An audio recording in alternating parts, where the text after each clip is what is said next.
welcome to Thursday Live with Chugh. My name is Neha Mahajan, and I am the Business Development and Outreach Manager here at Chugh LLP, attorneys and CPAs.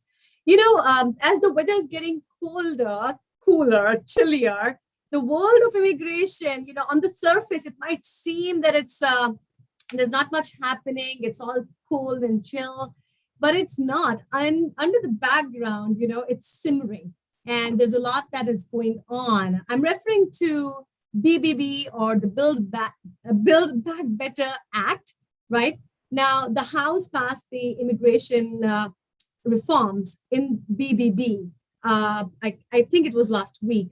And now it's up to the Senate on how they want to proceed with including immigration reforms in this entire bill. We will talk about BBB for sure. We will also talk about H-4 and L-2 and e-visa, work authorization, the lawsuit that came by a few weeks ago, and the guidelines around it. We're going to talk all about it. All those questions will be answered because we're getting a lot of those questions, But right now, I'd like to introduce my colleague and attorney. He's a partner attorney with the firm, Min Kim. Welcome, Min. Hi, Neha. Thanks for having me. I'm glad to be speaking to you about both BBB as well as the EAD rule that just dropped a few weeks back. Absolutely. Min, now you've been an immigration attorney for 11 long years. You've a wealth of experience with you, wealth of knowledge with you. We're going to talk about it. So let's dive in, Min, whatever's going on in the world of H-4, L-2, and e-visas, right? They won the lawsuit. Now, the most basic question that I get asked all the time is, are those changes in effect already, or do we have to wait for some more time?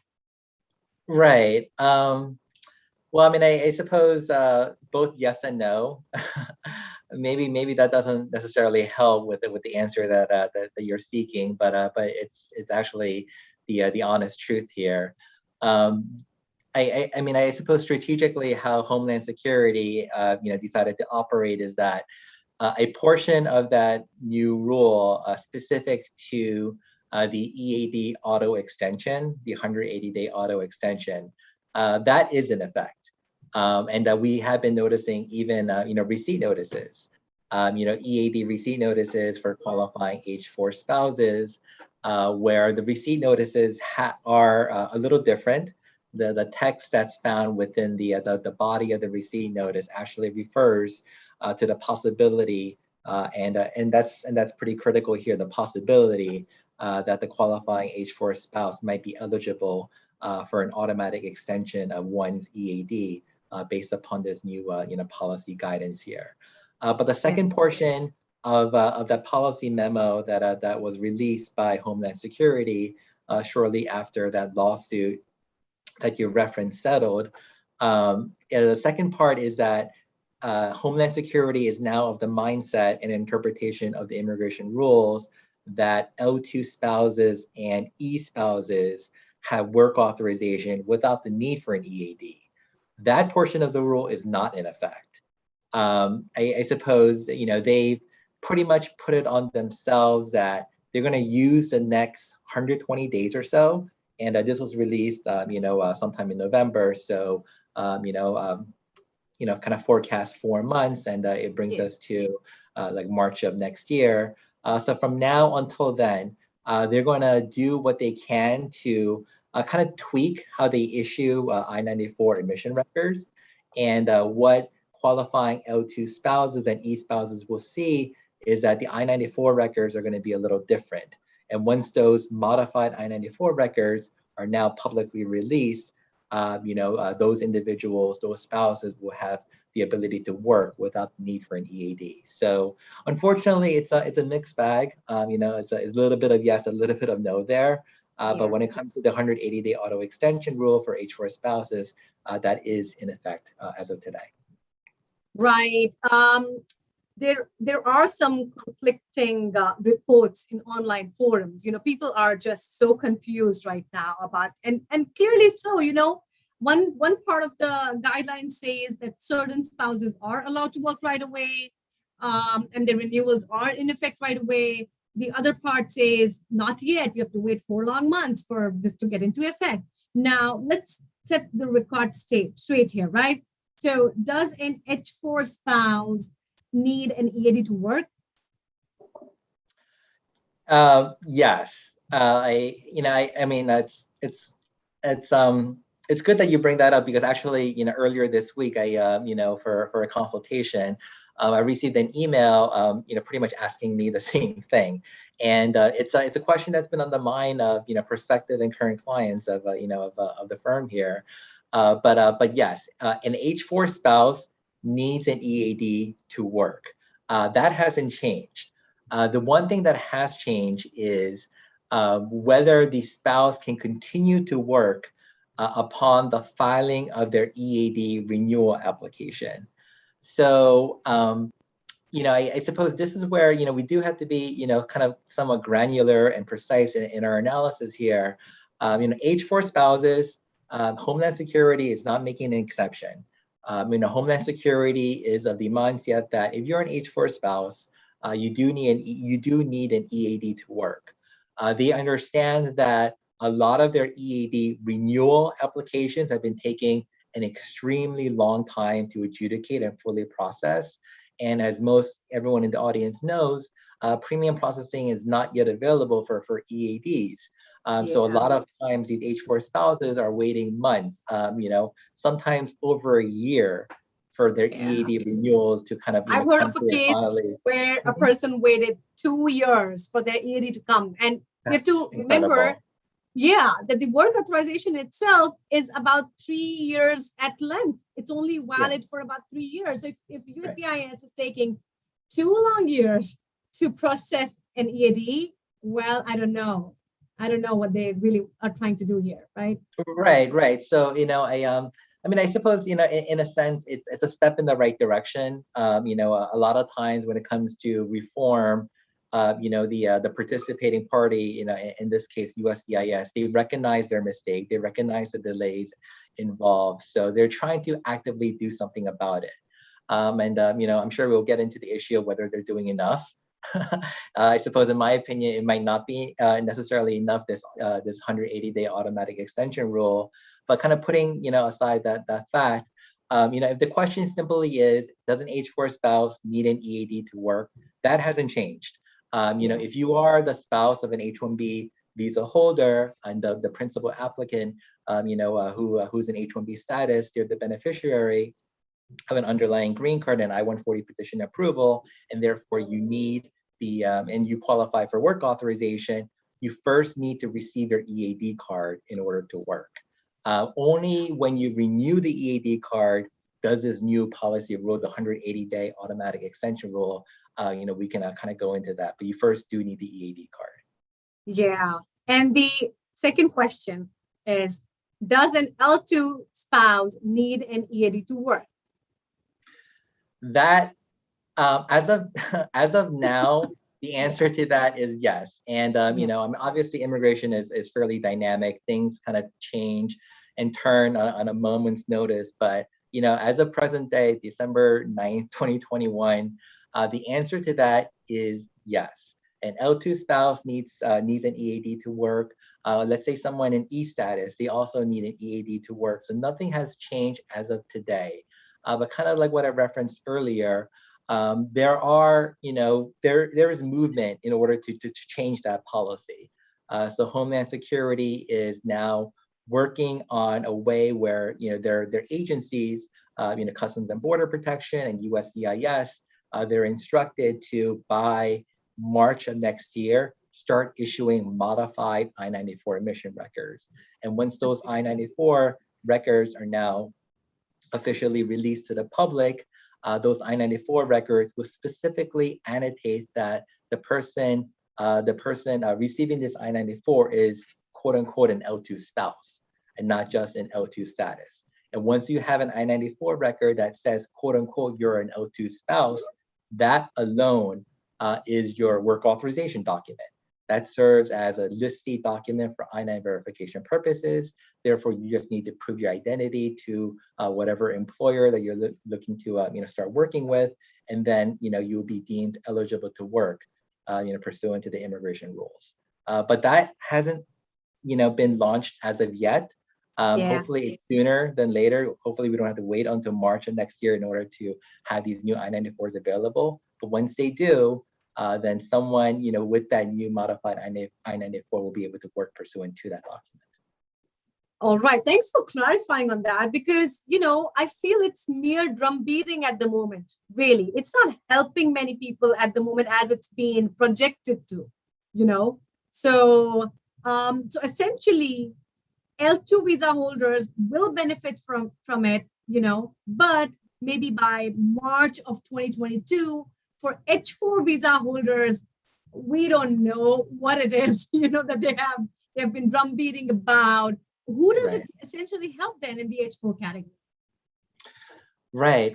And it's interesting that that USCIS and their larger organization, Homeland Security, chose to kind of couch this automatic extension for the H-4 EAD rule in this fashion because I tend to agree with you. A lot of it is drum beating.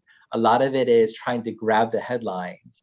Obviously, immigration is a hot button issue. There are very strong opinions both ways, from a liberal camp as well as a conservative camp, and they and USCIS is not immune to that. Homeland Security hears the opinions and the strong voices, and they're trying to assuage and maybe kind of lessen the heat. I believe you began today's talk talking about how immigration right now, despite the cold weather here in the East Coast, is a hot button issue, and it remains that to be the case. One way for them to just kind of strategically maybe place these hot button issues and kind of simmer them down a little bit is to say that, okay, we hear the complaints, we hear all the advocacy groups. We're willing to allow work authorization to be extended for at most 180 days, while these H-4 EAD visa holders are waiting for their renewal EAD. Well, it's not that simple because if you really look at the rule, the only H-4 spouses that benefit are H-4 spouses that have an I-94 validity period that goes beyond their current EAD expiration. This much, which is right, this much which is not, it might not even be that much. It might be exactly the same. I think most H-4 spouses, as long as they're careful with filing their renewal applications, as long as they're careful in monitoring their I-94 validity period, and maybe they're represented by a really competent attorney who does all that tracking for them. A lot of times, the I-94 validity period that they find on their H-4 approval notice or their I-94 that they receive electronically from CBP, the expiration matches exactly to the EAD card. And it's intended to be that. The EAD is intended to provide work authorization until your H-4 status expires. Now, there's some ways to kind of maneuver around that, and there's some exceptions, but the far majority of cases, that's the case.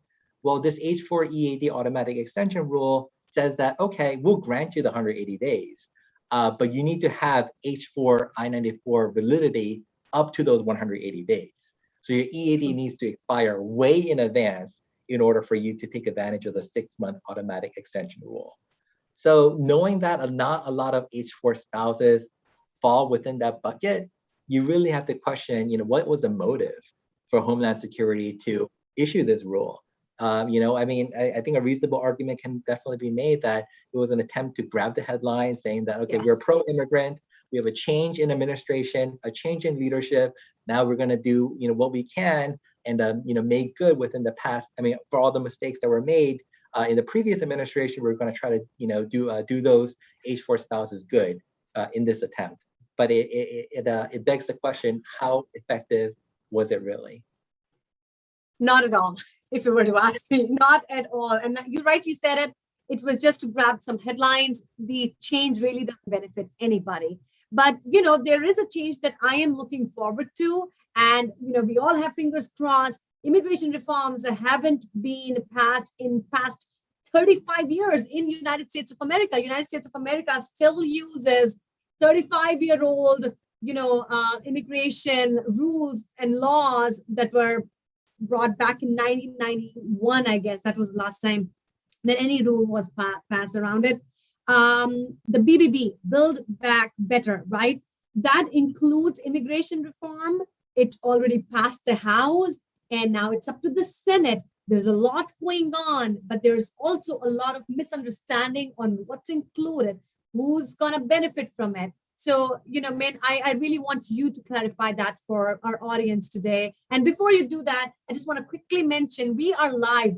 You're watching us live on Facebook, YouTube, LinkedIn. If you have a question for us, please just, use the comment box. Send us your questions. We'll be more than happy to answer them here. And if you're watching us recorded at a later point in time, then info@chugh.com is the best way to reach out to us. And a disclaimer, this is not legal advice. This is just for informational purposes. I mean, BBB plan, the BBB Act, and what does immigration, include, who it impacts, does it impact individuals or businesses? Right. That's, I mean, it's a topic du jour right now, because it is rather exciting from an immigration practitioner standpoint as well. A lot of the immigration reform policies that are included in the BBB Act, it can change and it can impact for the better a lot of individuals, not just for our nationals, but a lot of U.S. employers as well. But yes, just as some general background information regarding BBB. I mean, it's all over the news, but I suppose it can be captured as basically the primary domestic policy that the Biden administration is kind of pushing through. It's their main domestic policy agenda.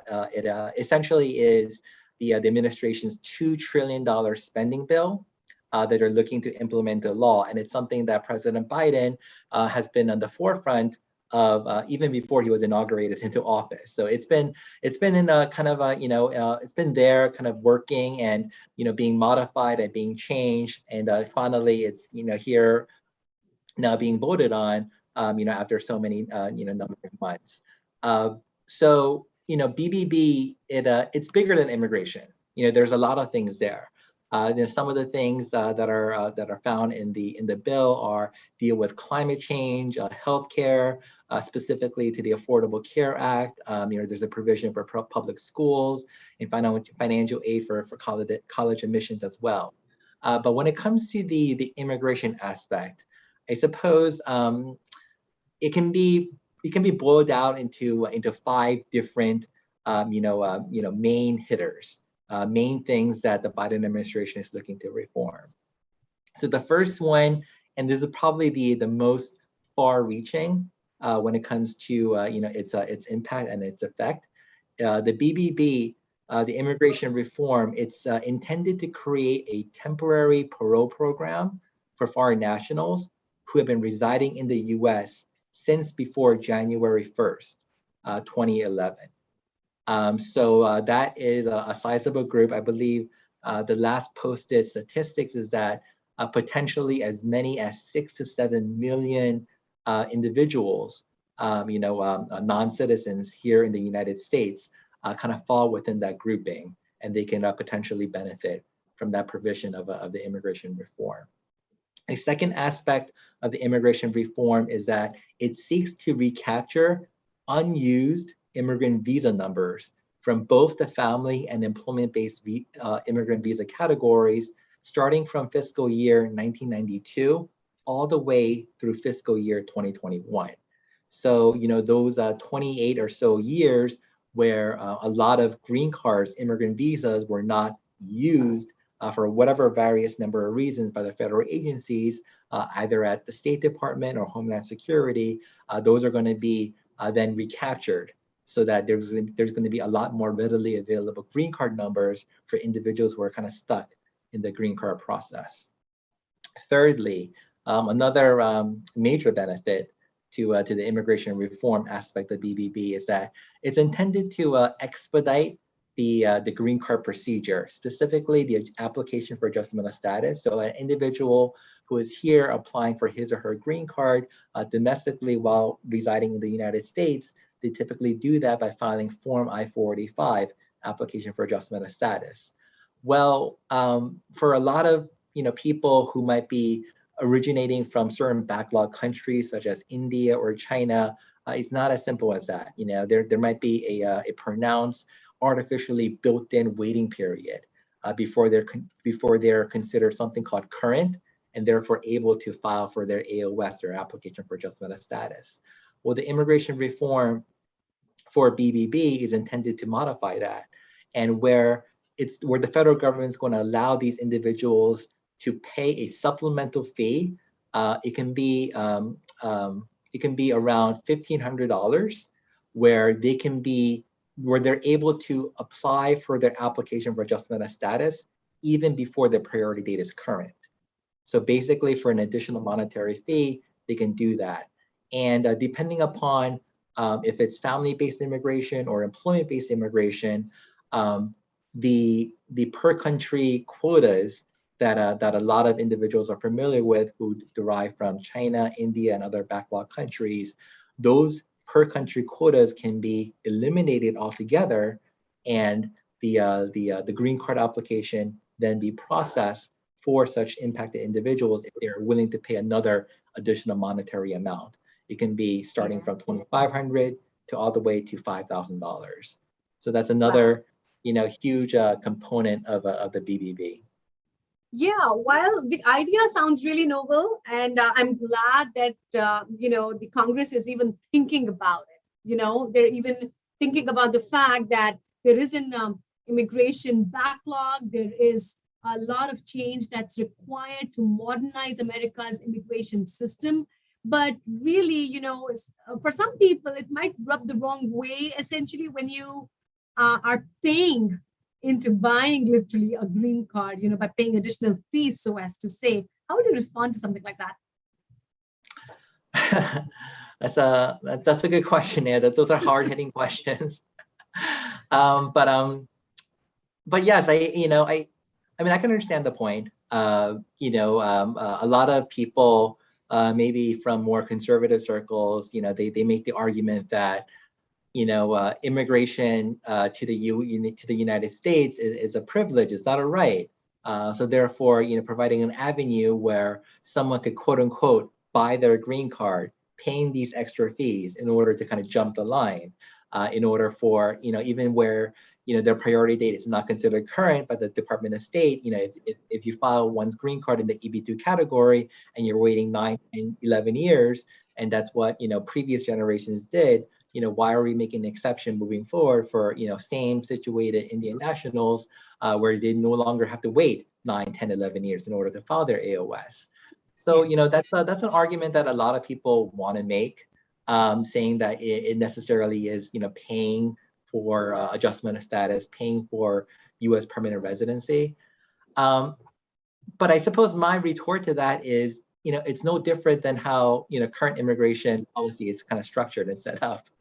There's built-in laws within business immigration and just immigration in general. Take, for example, premium processing. Premium processing is, reserved for business immigration. So someone, let's say an H-1B employer is wanting to sponsor, an H-1B work visa for someone, here in the United States. They want to transfer their H-1B to that employer. Well, premium processing is available. Maybe the H-1B worker does not want to work and start working for this new H-1B employer until the transfer is approved, and they have their own, very reasonable reasons in order to make that statement.